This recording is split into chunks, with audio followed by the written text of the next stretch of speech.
Give it 5 seconds. Try.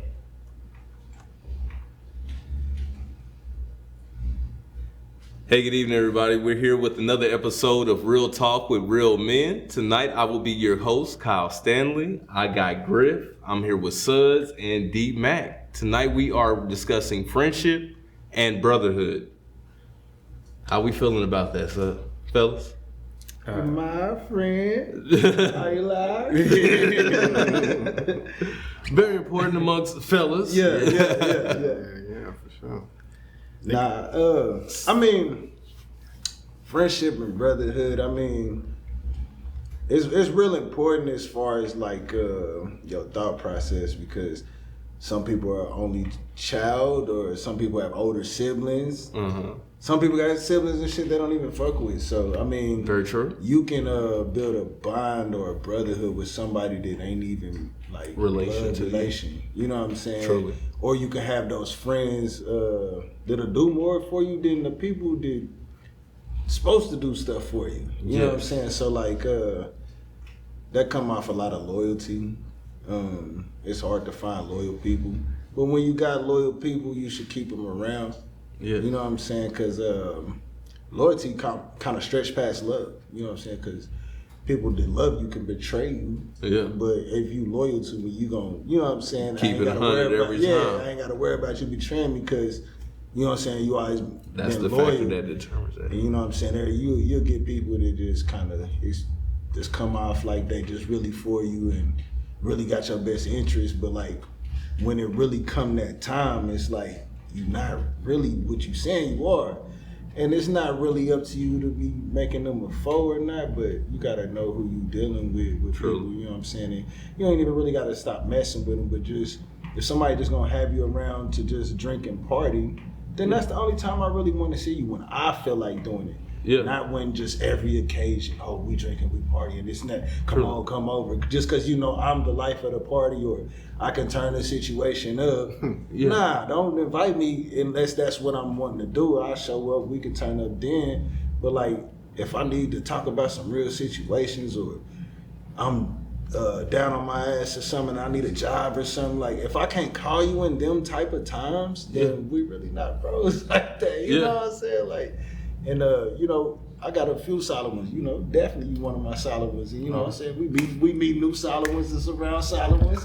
So, you know, we meet new solid ones that's around solid ones. So, you know, that's why we got shows like this to kind of build those brotherhoods and bonds. Yeah, expand them. Yeah, there you go.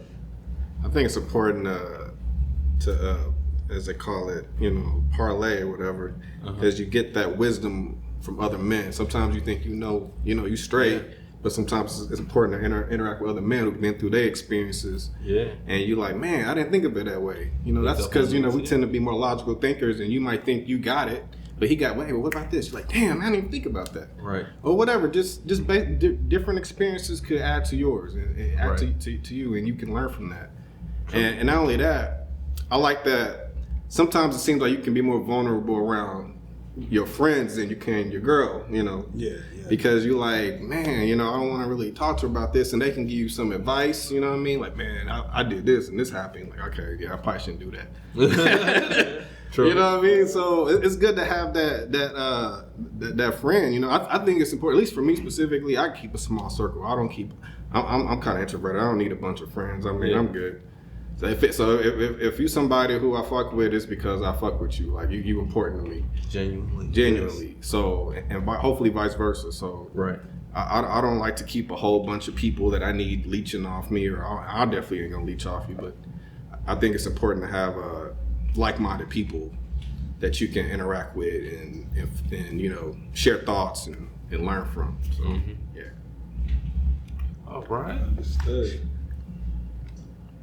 Small circles is what we so far have heard twice. I mean, I feel like I think we all know that, you know, brotherhood and just friendships in general, fostering those are good for us. But I think the most important part is fostering the right ones. Truly. Throughout my 20s, I felt like I was, you know, like you said, hanging out with people, but it was just like partying. There wasn't more in depth to it. There wasn't people I could hit up and just be like, yo, I need something, you know what I'm saying? Anything. You know, like, I could hit you up at 3 a.m. be like, bro, I'm in trouble. You know what I'm saying? I didn't have a whole lot of people like that. So once I hit my 30s, and you know, like the people that were still in my life, because I feel like, you know, once you hit a certain age, friends start to drop off, or people that you thought were your friends, they become more of your associates. Yeah, you outgrow people. Everybody changes, and sometimes just people don't come with you. True. But I feel like as I got older, learning how to foster those and putting more time in it, and making more time available. Truly. You know, sometimes for certain friends, because they are such good friends of mine, I have like an open door policy. Like, you call me whenever. Yeah. I'll be at work, I'll drop it. Yeah. You call me here, if you in danger, I'll be there. Yeah. You know, and that's, to me, I never really had that growing up. So I try to be that for other people. Truly. Because I like you said, it's a rare thing. And I feel like if you foster the right ones, it comes back. Truly. Do you have siblings? Truly. Huh? You got siblings? I do. I have an older brother and a younger, so in the middle. The dynamics between that is a little. So did you share like a friendship relationship? It's rocky. With So with my older brother, when we were younger, yes, a whole lot. Because I mean, I was 4 years younger than him, and he was really. I mean, my younger brother was born, but he was not really. I'm 6 years apart from him. Yeah. So he wasn't really, you know, like At old your- enough to interact with me like that. Yeah. So, you know, like, and it's my older brother. You look up to your older brother. Mm-hmm. You know, some things happened as we grew up, you know, with parents and step parents and stuff like that, and things became rocky. Distance became a huge thing, and at some point I found myself battling with that a lot. Yeah. Especially when it came to having friendships, because I had people that were there that I just met, you know, like years ago. Yeah. And I'm like, you got me better than some people that I was born with. Yeah. So, you know, I had to learn how to navigate through that, because that's a hard thing, you know, like looking at your older sibling and, you know, like, or any of your siblings, and just trying to figure out why that dynamic isn't there. True. And so I felt like as I was getting older, I was dwelling so much on that, because I wanted an older brother. I saw all my friends with older brothers and stuff like that, and I wanted one. And I was like, man, this ain't fair. Like, I got a younger brother. How am I supposed to be an older brother? And then it just clicked. Yeah. Like, my cousin asked me this question. We were on the phone. It was shortly after my grandmother passed away. And she goes, what if you, and this is going to sound odd, she goes, you're the middle child, but what if you were meant to be the oldest? Yeah. She's like, in mentality. She True. goes, yeah, by age, you're the middle child. She goes, but there's something different. When my grandmother passed, I told my younger brother and my mom, I go, hey, I don't ever want distance to become a thing. I don't want these issues that I have with other people, or that I, you know, like I'm trying to navigate with my older brother, to be the outcome of what is going on with the people that are here. Yeah. And so that's when I was like, it's important to foster the people that are here. Yes. Because, I mean, people will show up. They'll put themselves in wherever spot they want to in your life. That is something I'm a firm believer in, is you can meet people every day. You can meet somebody new, and somebody will meet you, and the first day they'll be like, dude, I'm rocking with that person. And for years Real on, tight. Like it. they'll rock with you, man. And they know that from jump. There are people that I've been, Kyle, for example. Yeah. I mean, it used to start out just, you know, up and down hanging out, and then next thing I know, he's like my brother. Truly. So it's just like, and I've known him for years. I have to foster that, because I feel like I don't have many of those left.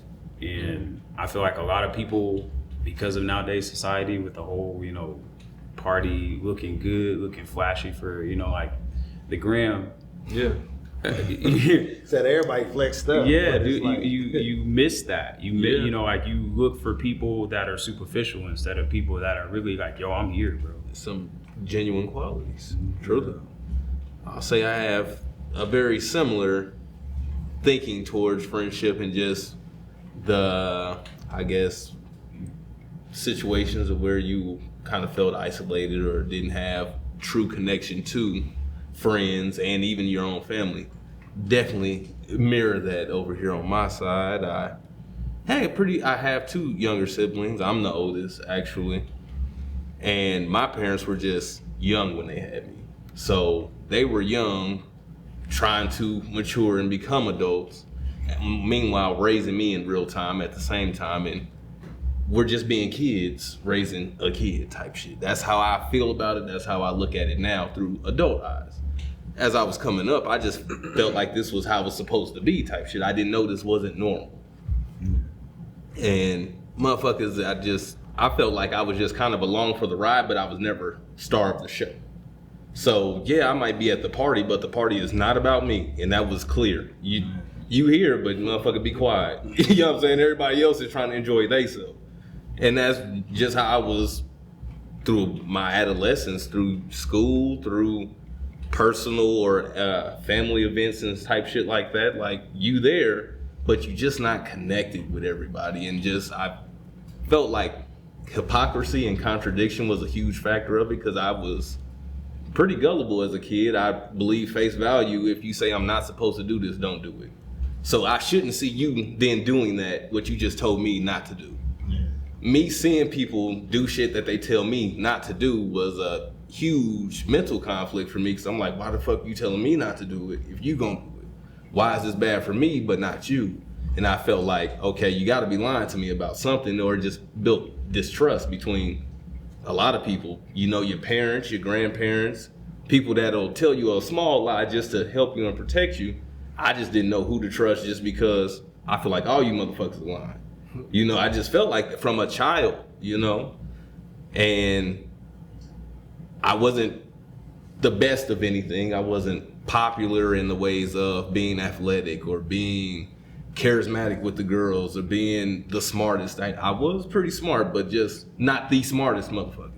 So like people that got a lot of attention and shit, you see that and you're like, okay, how do I make that work for myself? I tried to do certain things. I tried to crack the jokes and, you know, be the funny guy or the center of attention, but the shit just never felt right. That's why I was like, you're not being yourself. You're not doing things that fulfill you. You're not going to be fulfilled. So with friends coming into that as a factor, it's like, how do I make people want to stay around me? Because as I moved around, I noticed that shit really just does not stay the same. I don't play with the same people from year to year. I'm not going to the same school from year to year. So I know motherfuckers and then they might be gone next year or not.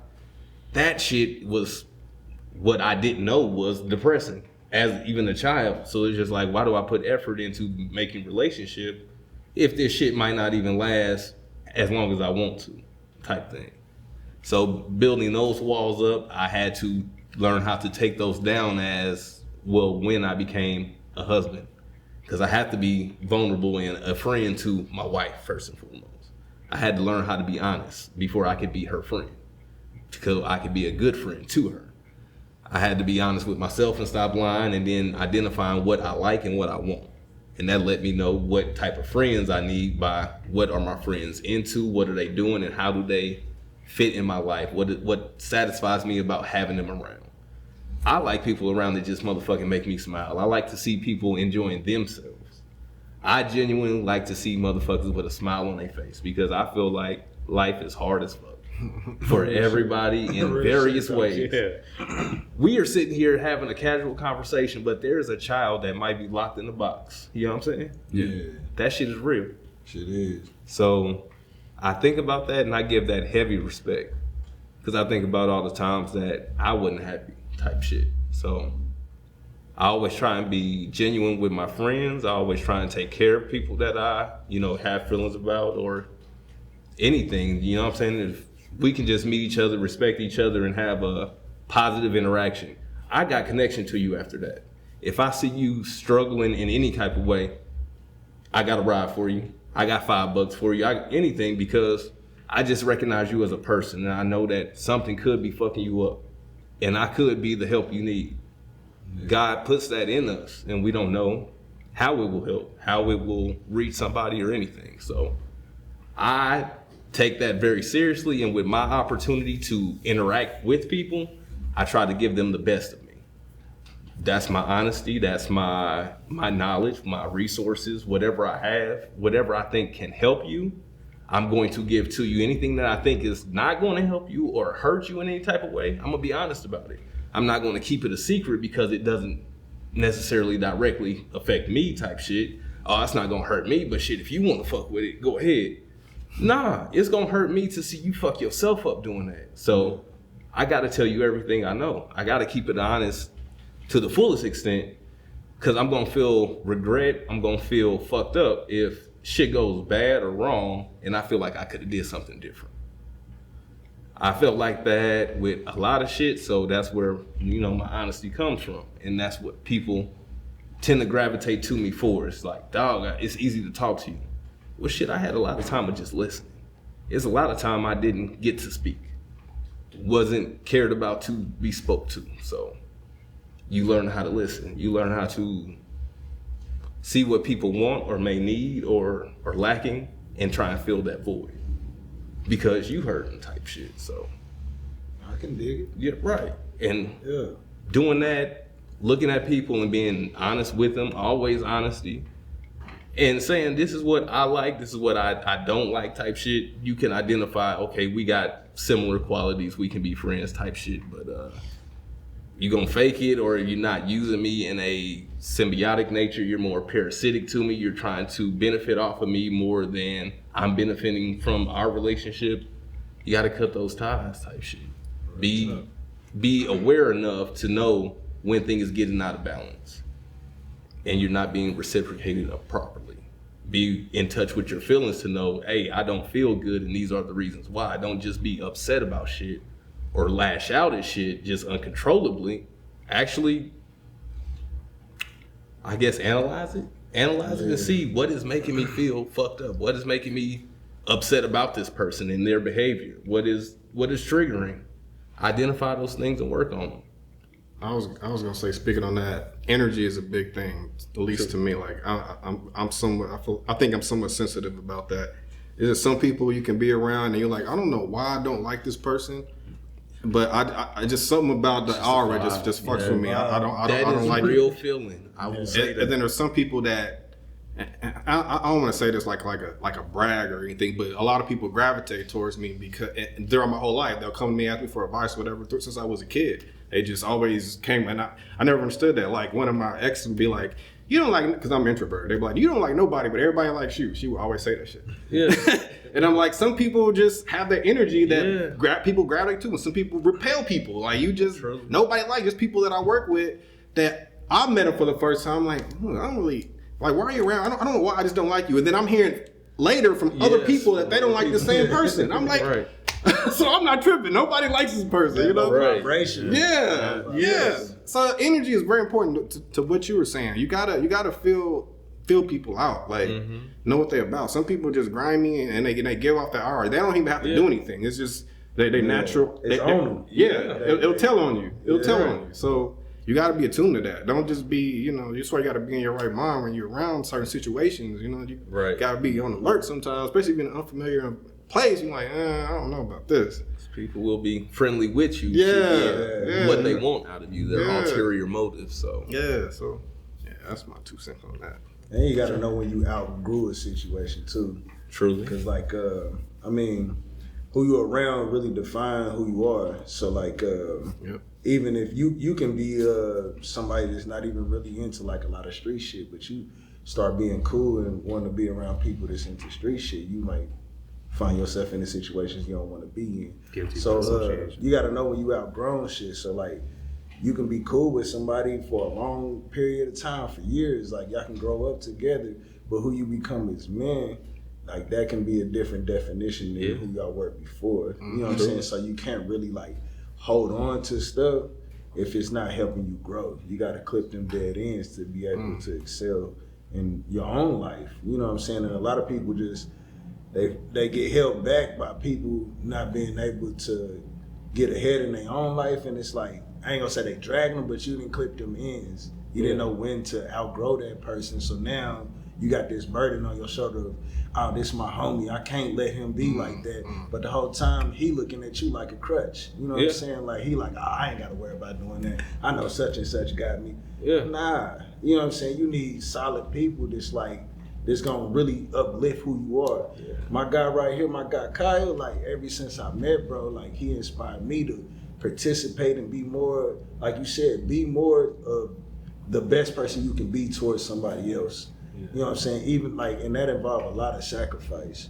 And then like the sacrifice that you make, when you in them sacrificial moments, you actually feel good about doing it. It don't even really seem as much as the thought of it. The thought of it seems like, man, that's a whole lot to do. But when you make that initial sacrifice, it's like, damn, you feel good that you helped somebody do something that was a burden to them. You know what I'm saying? Right. So that way, you know what I'm saying, when it's on the other foot, you can see that they'll make that same play for you. Right. You know, you got somebody solid in your bag, but like, if you with somebody that's like only gonna be like cool with you on some beneficial shit, like man, I know if I need to borrow some money, I can always get it from him, and you know what I'm saying. And then they just borrowing it on some shit like, you borrowed money from me, but now you out kicking it. You know what I'm saying? You said you needed money for your bills. How you got money to kick it? Like, you need to be able to know that you grown enough to sit your ass at home this weekend, pay them bills instead of asking me. Right. You know what I'm saying? Because I'm going to be your dog. You know what I'm saying? I'm going to be your friend. So it's like, you need help? I ain't even going to question it. I'm going to tear off. But then when I look on the gram or the snap, you doing all this, it's going to feel sour. Yeah. You know what I'm saying? And that just like disrupt bonds. So like, to avoid any of that, just know when you outgrew somebody, really. Yeah. Yeah. A lot of niggas are crabs in the barrel, man. That's an unfortunate mentality, especially in our community, man. Like, they don't want to see you shine, you know.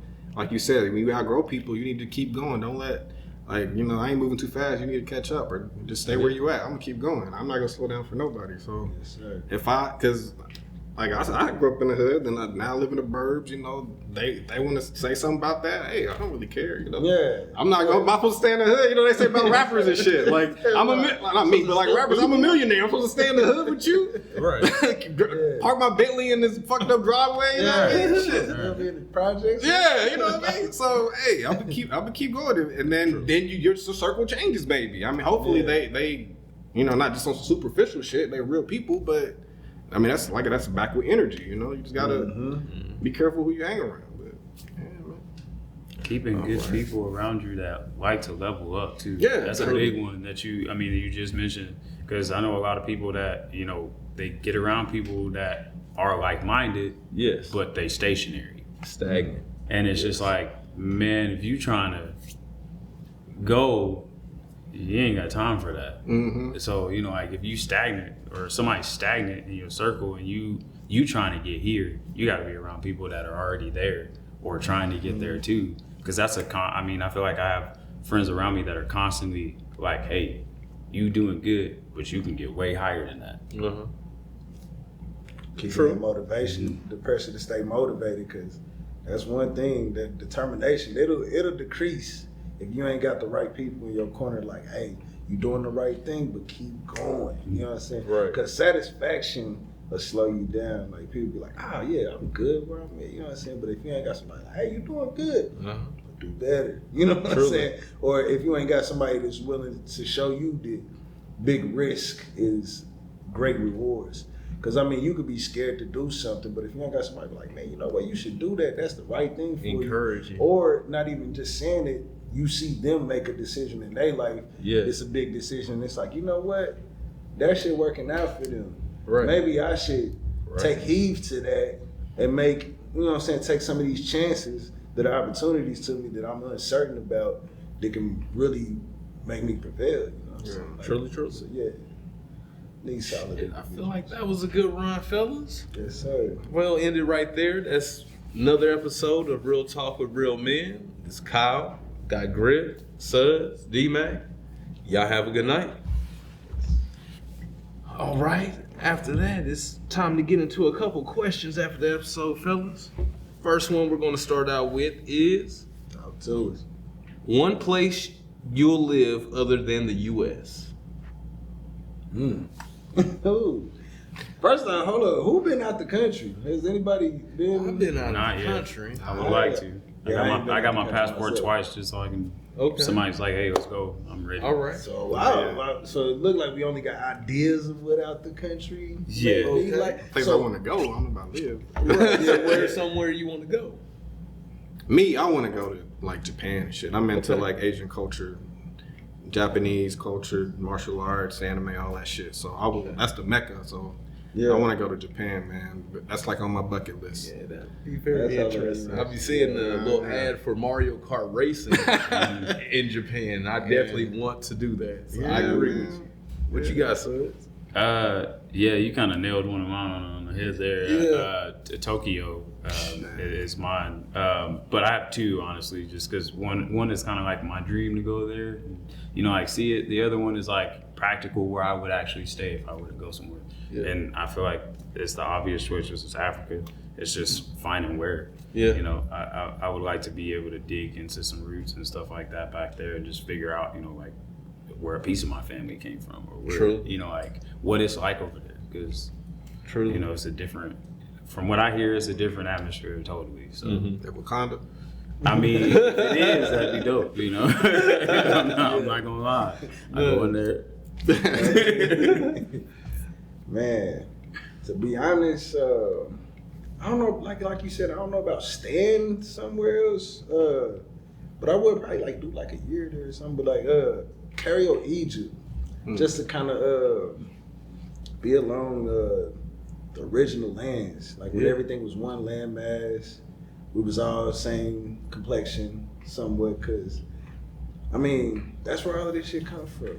You know what I'm saying? And only way to get ahead is to know where you come from. So it's like if you go back there and just kind of breathe in some of that air, see some of that scenery, learn some of the culture. Who knows what that may unlock for you? You know what I'm saying? Because we really don't have a sense of culture. Like we only adapted to what Americanized culture was, but our own actual culture we don't really have. I mean, we see glimpses and examples of culture, Expressions. expressions, but our own actual culture is it's there for us, but it take a lot of research, and I feel like Egypt and just that whole now key to area. unlocking that. I feel like if you spend a lot of time there, something to happen, like as far as a spiritual connection, like it just. I think knowing so yourself. because they still have it illegal for you to go inside the pyramid. So for them to have it illegal for you to go and just to see this shit, they gotta be protecting some information they don't want you to know about. There you go. That tells me everything I need to know right there.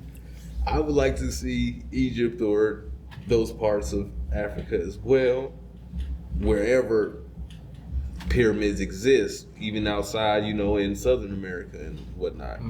So I would do that. I've always wanted to go to Greece just because of pictures of the blue water in Greece.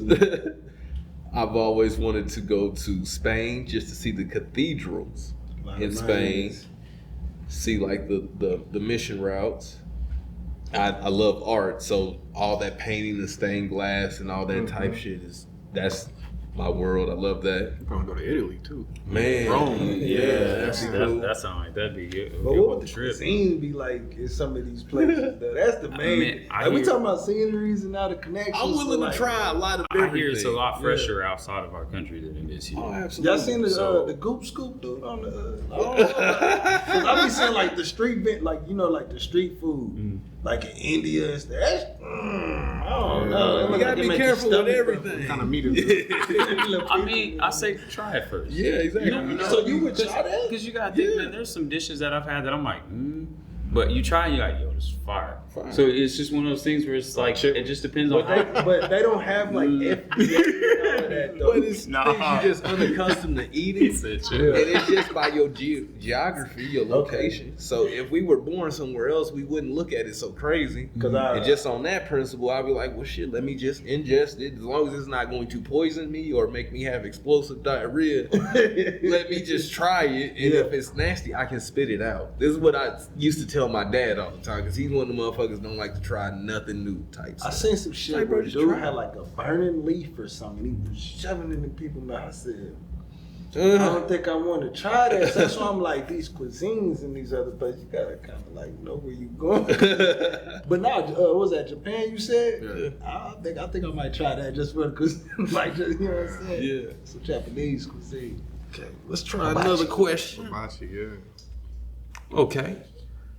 Do we really need God in our life? How y'all feel about that? I don't want to.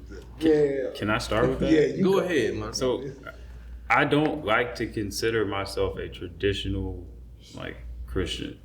Okay. I was born and raised in a Christian household.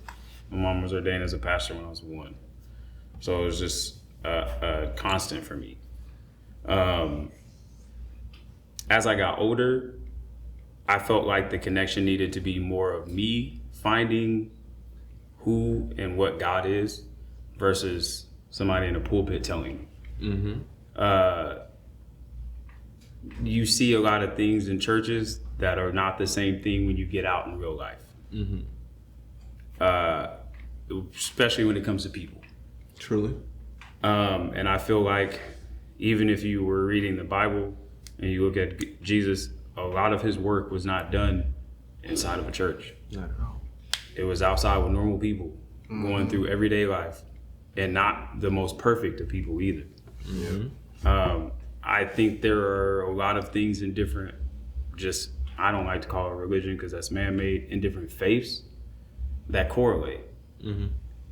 I believe just because we speak different languages and things are interpreted differently, if you look at different languages, even how we speak it, you're going to see different interpretations of one thing. And a lot of them are what they call monotheologists or monotheologists. So it's you have all of these correlations. I feel like you can take a lot from everything. I feel like a big part of is finding that connection of things other than yourself. I feel like we witness it and go through it every day, from acts of kindness to what we consider miracles. I mean, just me speaking in general, I feel like there are times when I'm like, there is no way this is gonna happen, and then boom, It comes through. and you just like, how?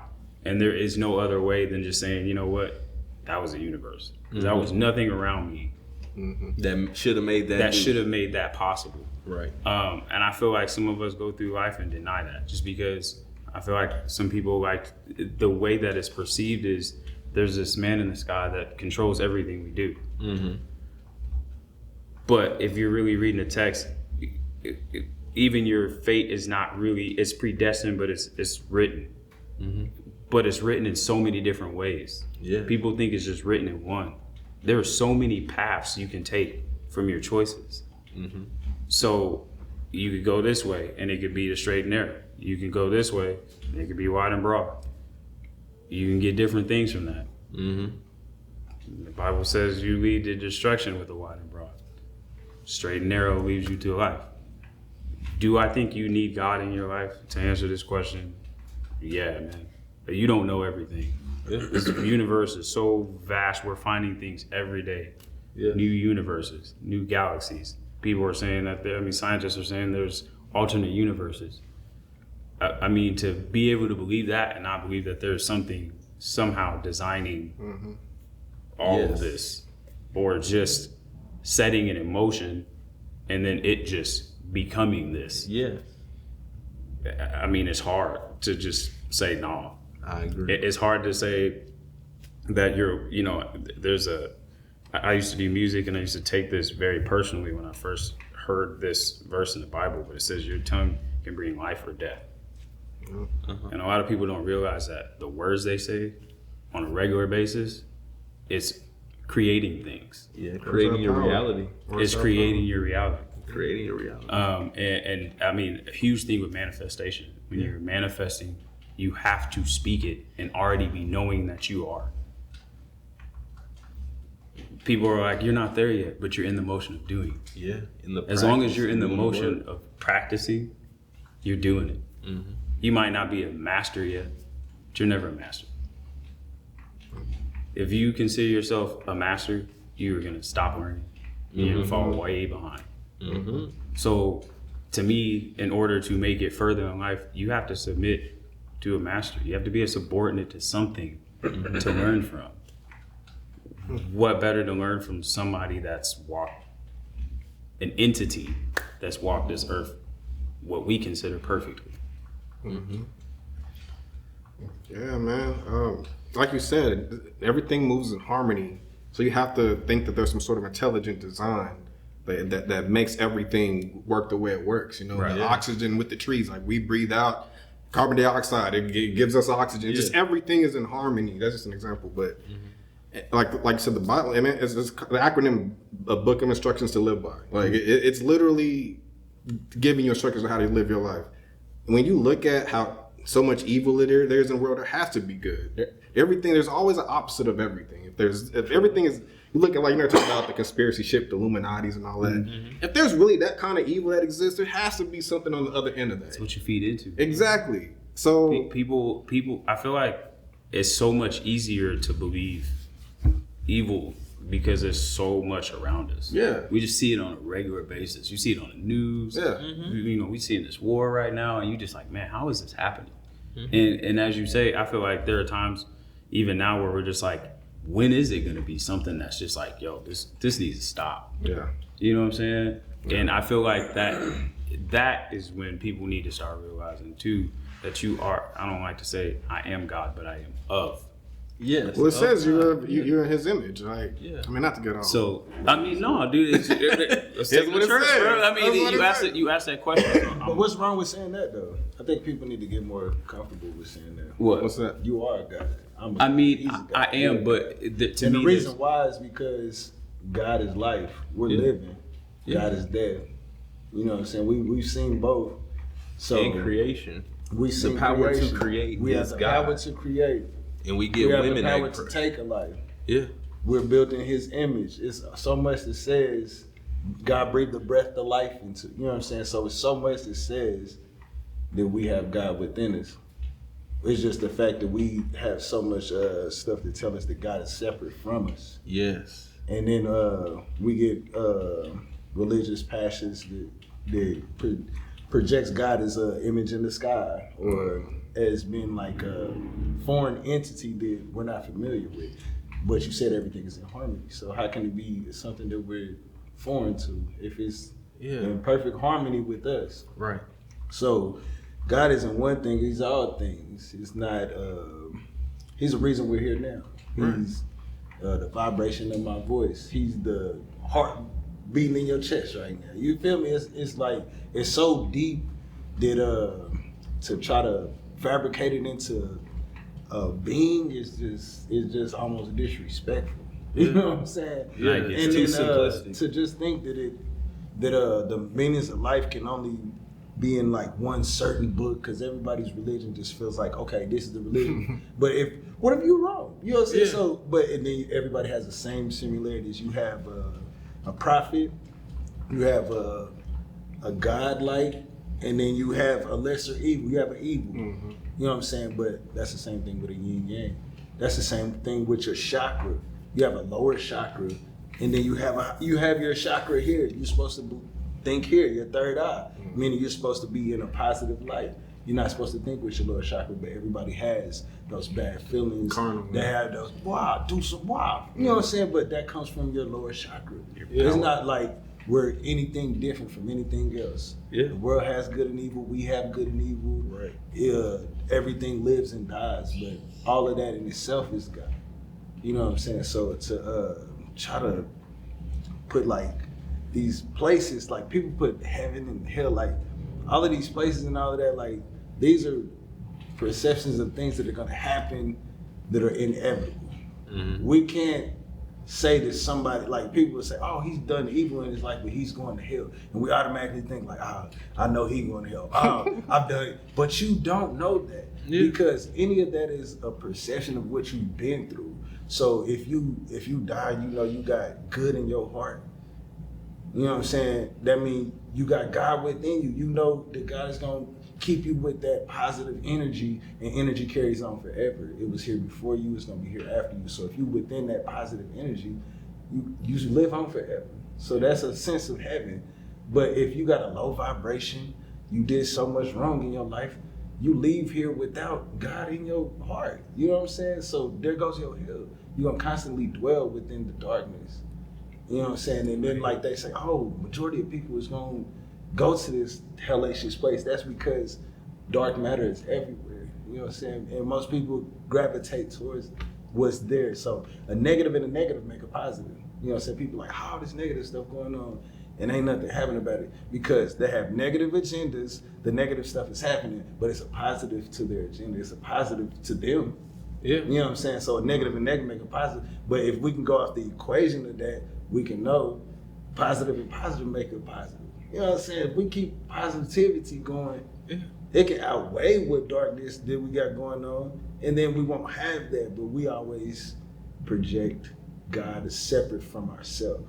So do we need God? Definitely, but it ain't even a need, it's a knowing. We gotta know that God is within us. We gotta know we are God's. We gotta really feel that and not feel bad like, oh, I'm doing something bad by myself. Nah, you're not doing nothing bad. I see the God within all of y'all. Just acknowledging it. I see it within all of y'all. Yeah. I agree with that. I will echo that. What all of you gentlemen said was fantastic because it was a little bit of everything I would have said in each one of you. So perfect. Yes, sir. We'll end it right there. Y'all have a good night. This has been another episode of Real Talk with Real Men.